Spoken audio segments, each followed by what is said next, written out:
Sir ఇప్పుడు మీ career పరంగా చూసుకుంటే ఇంకా మీరు చాలా సినిమాలు చేస్తున్నారు కాబట్టి ఇప్పుడు ఏం చేస్తున్నారు మీరు? నేను ప్రస్తుతం ఒక సీరియల్ ఒకటి తీశానండి, జై మహాలక్ష్మి అని, ఒక హిందీ సీరియల్. అంటే నాది అన్నీ హిందీలోనే వస్తున్నాయి కాబట్టి హిందీలోనే ఉన్నాను నేను.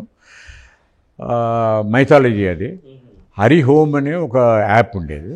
అది ఆ హరి హోమ్ యాప్లో వాళ్ళు ఏంటంటే ఓన్లీ మైథాలజీసే తీస్తారు, చూపెడతారు.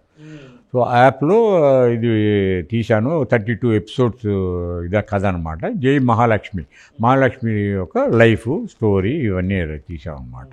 చాలా బాగా ఆడుతుంది అది అసలు. అట్లా చేస్తున్నాము. ఇంకా ఫర్దర్ కూడా ఒక 2 మైథాలజీని సీరియల్, ఒక సోషల్ సీరియల్ ఛానల్కి ఇచ్చాం అప్రూవల్ కోసం. అప్రూవల్కి ఒక పెద్ద ప్రాసెసింగ్ ఉంది ఛానల్ అప్రూవల్కి. సో ఆ ఛానల్ ప్రాసెసింగ్లో ఆల్మోస్ట్ ఒక 75-80% వరకు పాస్ అయిపోయింది. అది అప్రూవల్ వస్తే దానికి చేయాల్సి వస్తుంది అన్నమాట.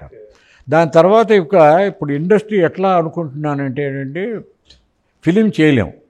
మామూలుగా ఒక ప్రొడ్యూసరు పెద్ద హీరోలు డేట్స్ దొరికితే వాళ్ళ యొక్క బడ్జెట్స్కి మనం అనుగుణంగా మనం తీయగలుగుతాం. సో మామూలు చిన్న ప్రొడ్యూసర్స్ ఏమవుతారు అంటే ఆలోచనలో నేను ఏదో ఆలోచిస్తున్నప్పుడు ఈ ఫ్యూచర్ ఏంటి, నా ఫ్యూచర్ ఏంటి, నా ఇండస్ట్రీ ఫ్యూచర్ ఏంటి అనుకున్నప్పుడు ఒక కొత్త థాట్ అంటే ఏఐ అనేది, ఆర్టిఫిషియల్ ఇంటెలిజెన్స్ అనేది ఒకటి స్టార్ట్ అయింది. అది చూసిన తర్వాత దాంట్లో చేస్తున్న మ్యాజిక్లు కానీ, మీకు అసలు యూత్ చేసే పని మీరు ఎలా అటువైపు అట్రాక్ట్ అయ్యారు? అదే నాకు అర్థం కావట్లేదండి. నేను ఎందుకో అది బాగా అట్రాక్ట్ అయిపోయాను. మా అబ్బాయి కూడా ఇంకా దానికి దిగల ఏఐలో.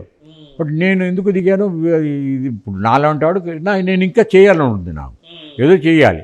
ఇప్పుడు నేను వెళ్ళి ఏదైనా హీరో దగ్గరికి వెళ్ళి నేను చేస్తున్నానంటే చిచ్చి మీరు ఓల్డ్ అయిపోయారండి, మీరు చేయలేరండి అని తీసేస్తారు.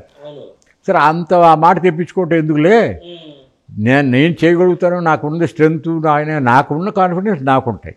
సరే నేను చేసి ఏదో ఒకటి చూపెట్టాలి, ఏం చేయగలుగుతాను అనేసి దీని మీద ఆలోచించాను అన్నమాట.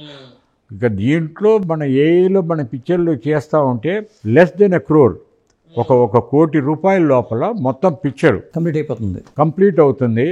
అంటే అది ఎట్లాగా అంటే ఇప్పుడు ఏఐ అంటే ఏఐ ఎట్లాగా తయారైందంటే చాలామంది యూట్యూబ్లో చేస్తున్నారు, ఒక 5 లక్షల నుంచి చేస్తున్నారు. అవి ఏంటంటే మన సినిమాలాగా ఉండదు, వాయిస్ ఓవర్ లాగా ఉంటాయి, సాంగ్ కానీ ఇవన్నీ చూపెట్టగలరు. ఇది అసలు రియల్ పిక్చర్ అండి. ఒక క్యారెక్టరు, వాళ్ళ యొక్క ఫీలింగ్స్ కానీ ఏదైనా కానీ మనమే క్రియేట్ చేసుకుంటాం. ఒక డైరెక్టర్ ఒక ఇమాజినేషను దాంట్లో పెట్టగలిగిన తర్వాత ఆ పిక్చర్ మనకి ఎట్టా కావాలంటే అట్లా మలుపు చేసుకుని మనం తీసుకురావచ్చు. ఏ లొకేషన్ కావాలంటే ఆ లొకేషన్ తెచ్చుకోవచ్చు.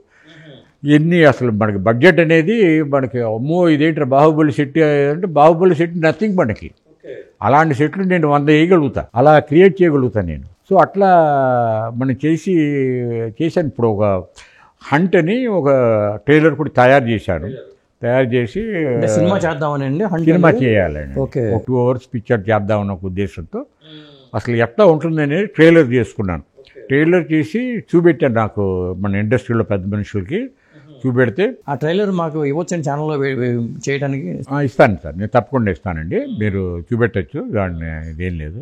అది ఎట్లా ఉంటుందనేది మీరు చూసి కూడా ఆశ్చర్యపోతారు.